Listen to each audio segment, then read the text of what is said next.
I wasn't sure about baptism, but I really wasn't sure after they found out that we were living together and that we shouldn't have been together because we were both married to somebody else.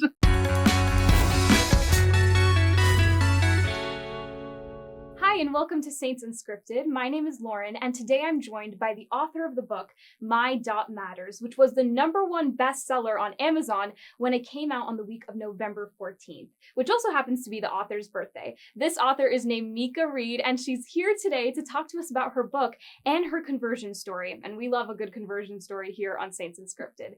How are you doing today, Meka? Very good. Very excited. All right, so this is a whirlwind of a story we have to hear today. I know it all started back during COVID in 2020. Is that correct? Yeah. Basically, that's when we got baptized, but like it started basically back in 2018. Wow. The missionaries had been trying to get in the house, like our house, for a long time, and we wouldn't let them in. We were just like avoiding them and giving them excuses like, oh, we're so busy and all of this stuff. And I'm like, oh, because I have this like rare syndrome. Oh, I'm so sick. I'm always in the hospital and all of this stuff, even when I wasn't in the hospital, so Right. that they would like go away. Because we didn't want to be mean. So like during that 2018 situation where the missionaries were trying to get us, um, I ended up in the psych ward for suicidal Mm. ideation. Well, I actually tried to commit suicide, but I was unsuccessful. So I ended up in the psych ward for like, I guess all of it took like 2.5 months total in the psych ward. And during that time, the missionaries kept coming to my house while I wasn't there, talking to my boyfriend and my kids and everything. And they were just like, oh, we don't have time. Oh, I have to go to work, or, just trying to like brush them off nicely.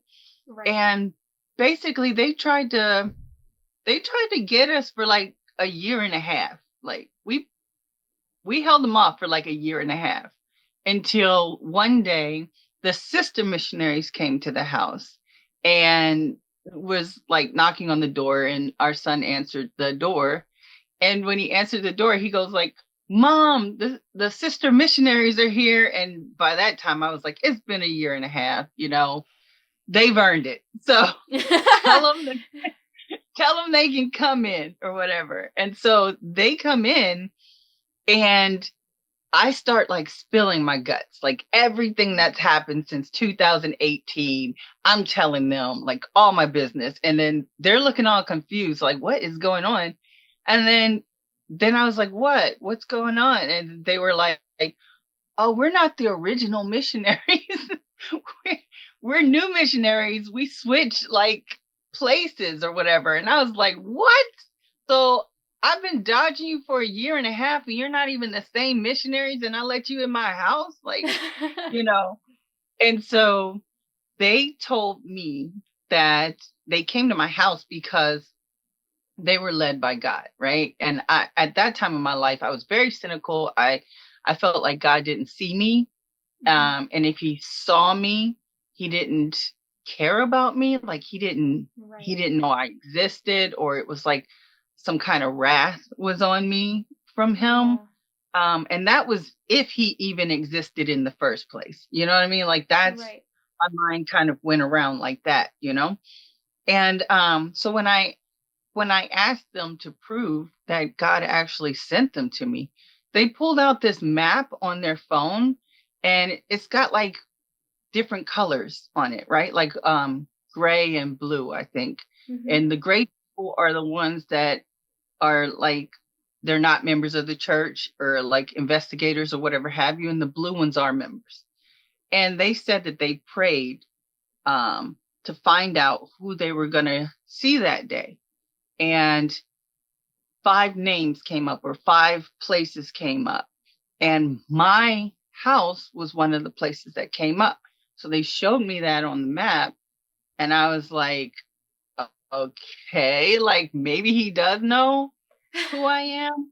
But I still had like reservations because I knew like well, I heard that this was a cult, and then I knew that the Latter-day Saints had some problematic history with like Black people and the Right. whole Lamanites and Black people being cursed or whatever. And I just I just wasn't sure initially, but after like all the lessons and things that they taught me and just how much love they gave my family and just how supportive they were about everything, um, I started deciding like, maybe this is the place for me, you know?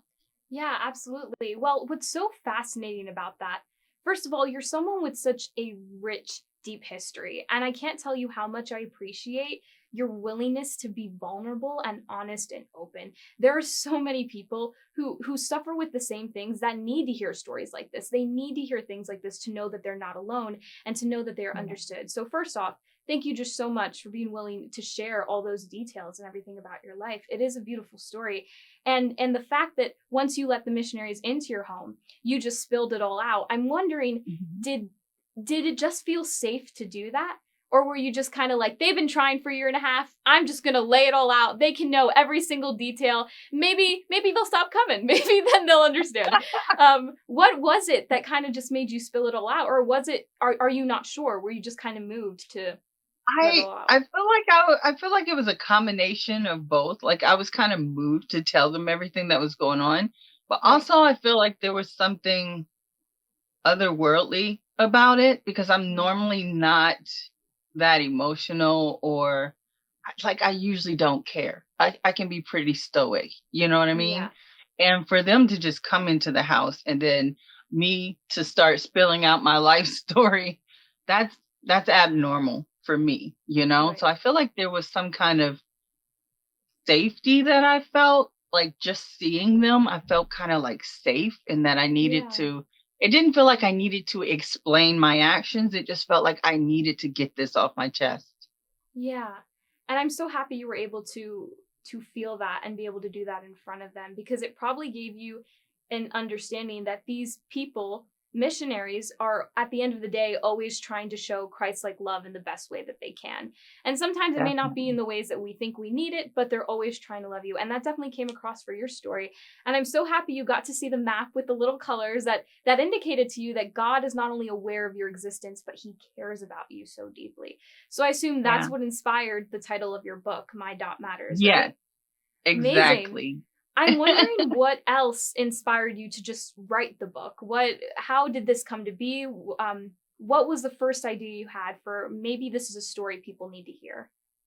Okay, so I suffer from, like, mental health issues, and I wish I had, like, this awesome story about why I wrote the book and how it all came to pass, but honestly, part of my diagnosis is bipolar, Hmm. and I was having a manic episode, and it had been, like, 3 days, I was in mania, and, I had all this energy, I hadn't slept in 3 days, I wasn't tired at all, even though I hadn't slept, and then something just, like, said, "You need to write."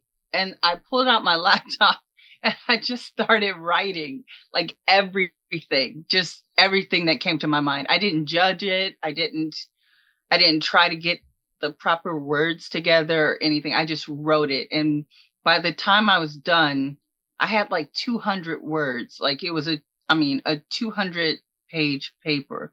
And it had no chapters. It had no numbers. It had nothing. It was just like a huge term paper. And it was very cathartic. Like Yeah. I had to relive things that I didn't want to relive, but it made me face some of my mistakes and things that I've done in my life. Hmm. It was like a growth at the same time. Like it helped me grow at the same Yeah. time. So I feel like it was inspired by God. I feel like God can take things that are like not so great and turn them into something great. You know what I mean? He always And does. I think, yeah, I think that's what happened to me, you know, and Right. that's why everything just came out on the page and stuff. Like I had so many situations and felt so abandoned for so long, and just, you know, I had all of this going on, and when it all came out, it just came out to glorify him. So it was like really weird. That's so beautiful. I'm a big advocate for like mental health and healing. So I always say like let your healing be the start of helping to heal a broken world. And so I Mhm. love that this was not only a healing experience for you, but now that you have your book out and you're sharing your story, I can only imagine that it is going to provide a healing experience for other people as well who can relate to it. So I again, hope. just fascinating, and I appreciate your vulnerability and your honesty so much. I want to backtrack a little bit back into the story with you and the missionaries because we didn't really touch upon when you actually decided to be baptized. So how does the story progress from that first meeting with the missionaries? What happens next? Okay, so I was shacking with my boyfriend at the time, like, and the missionaries were, we were basically taking lessons, right?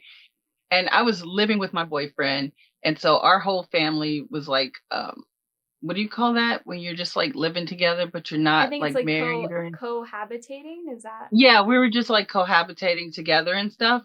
And the missionaries gave us lessons, and then they got to the lesson where they were talking about baptism, you know. mm, And I wasn't sure about baptism, but I really wasn't sure after they found out that we were living together. And right? so, and that we shouldn't have been together because we were both married to somebody else.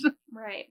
And so the missionaries kind of like gave us some suggestions in order for us to get baptized, right?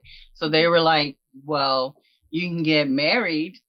No, first they said you can split your house up. He has a house, you have a house, and then you can get baptized, you know, because you're not like living together in sin, right? Mhm. And we were like, no, we're not doing that. That costs too much money. You can forget that. Right. So what's your next idea? And they're like, you could get married. And we were like, uh, we love each other and all, but we don't want to get married. You know what I mean? Right. And that's when we let them know, like, oh, we're still married to someone else. And so the missionaries were like, well, you can't get baptized until you get married to each other. So we went through this long process of Mm. divorcing our exes in order to get married. My husband, my now husband, his divorce was pretty easy because she had divorced him and took all his money and everything before he even knew what happened. Me, on the other hand, I had to find my ex-husband and then divorce him, and we couldn't find him. So Wow. it was a whole nother, like, a whole nother set of things that I had to do because we couldn't find him. And the missionaries basically did my divorce for me. Oh my They goodness. did. I felt so bad. I was like, I don't know if you're supposed to do this or not, but you know, if you want to help, then go ahead. Like, I literally filled out the paperwork and they did everything else. They like searched for him. They did all the like extra things that the court said needed to be done in order for the divorce to happen. They did it all. Like, because I was freaking out. I was like, this is never going to happen. Every time the court would send back something saying, oh, you have to do these 14 things, or you've got to do these 3 things, I would just like, I can't do it. I would just give up. I can't do it. And the Right. missionaries were just like, don't worry about it. We'll do it. Perfect example.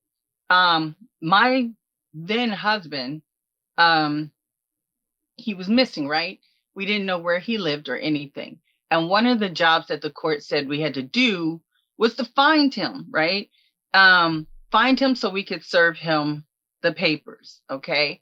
And because we didn't know where he was, we had to call, like, we had to call jails, we had to call like nearby schools, we had to call all of his relatives, Like they make you do all of these like really embarrassing things that you don't want to do in order to say that you tried to find them but didn't and couldn't, right? Right.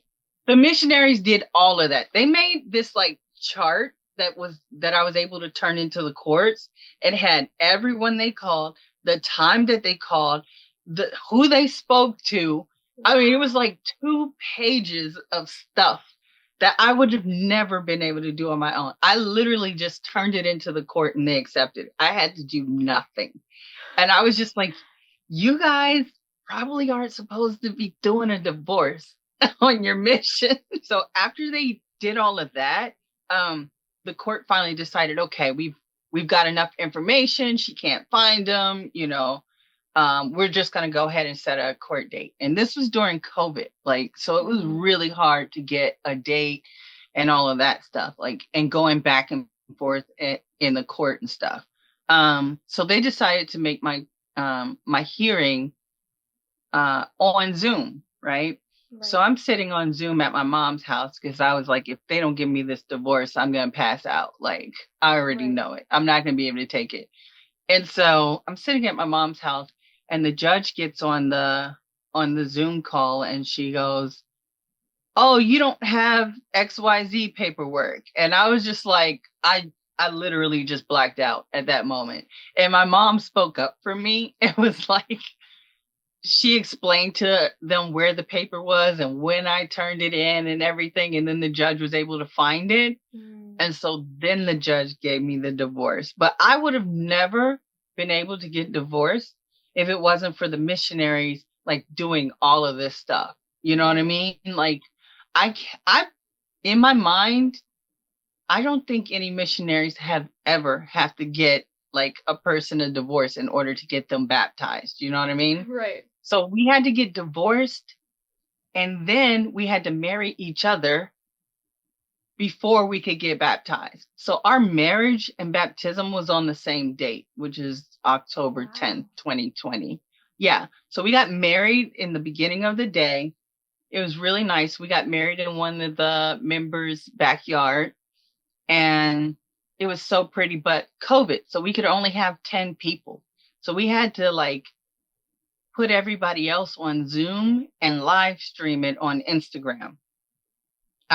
So that everybody who wanted to see could see it. And then we only had like 10 people there, which was like most of us were doing something. You know what I mean? Like we've got me and my husband, we've got the bishop, and we've got two people, the two people whose house it is on the camera. We got our two kids there, and they're working those camera.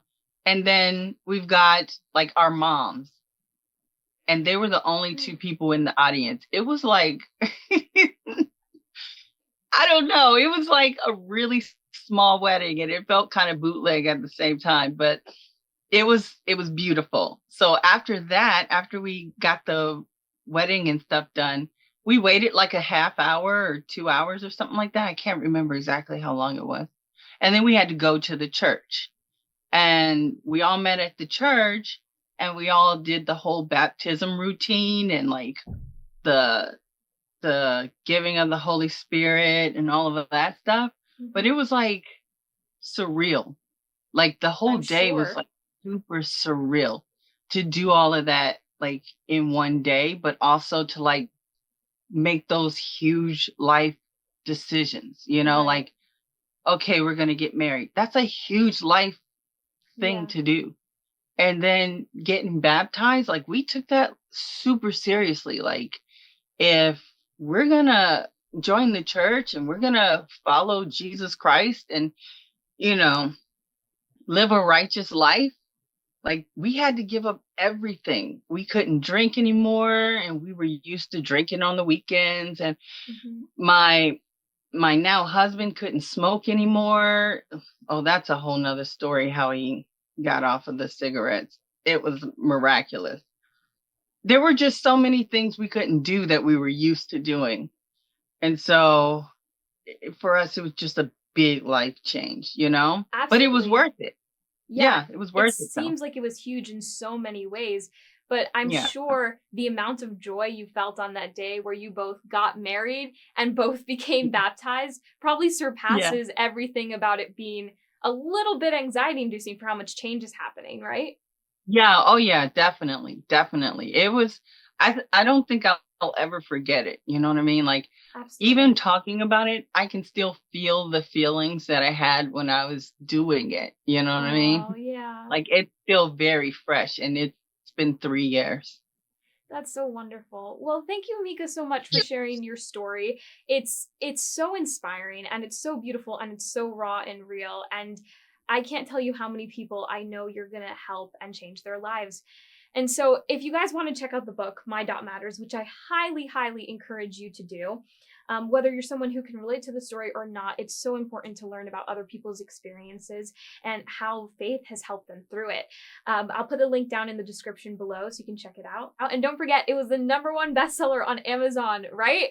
That is Yeah. so wild. Congratulations, Mika. And again, thank you so much for joining us. I hope you viewers have a lovely day. Bye.